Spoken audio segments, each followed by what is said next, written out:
Where does education rank in terms of a tool for empowering Afghan women? The best tool that we could use, not only to empower women, but to also enable them to use this tool for the rest of their lives and their children's lives to achieve anything and everything that they want in life. And without education, they're not going to be able to do that. A lot of the country remains with no access to schools. And in a particularly patriarchal, conservative country like Afghanistan, many of the village level people or people working at the district levels, they still haven't seen the value of education in their children's lives to be able to want to invest in sending their kids to school.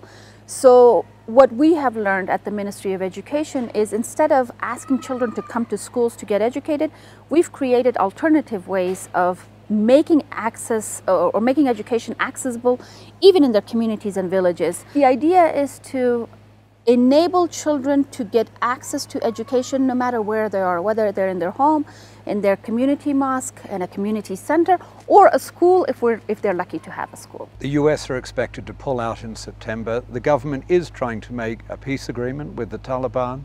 Are you worried that that agreement, if it can be struck, might reverse some of the gains for Afghan women? To be honest, I'm not worried. I am a believer that, again, in the past 20 years, we've created a population of citizens, leaders, both men and women, who see Afghanistan in a different light than where Afghanistan was 20 years ago. This peace deal was inevitable. This was coming. We knew it. It's not a surprise to the Afghan country and the population. And we're hopeful that if the right subjects are discussed during the peace agreement, I'm hopeful that we Afghans can create a different future for us. We have no other option. We have to make whatever we have at our hand, work for us, because we will remain a nation regardless of whether the international troops remain or not. The Taliban have indicated that they are willing to compromise, that they want to compromise. Do you trust them? Trust is a very, very difficult commodity or value.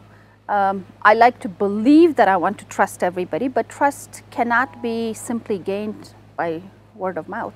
You have to show it in action.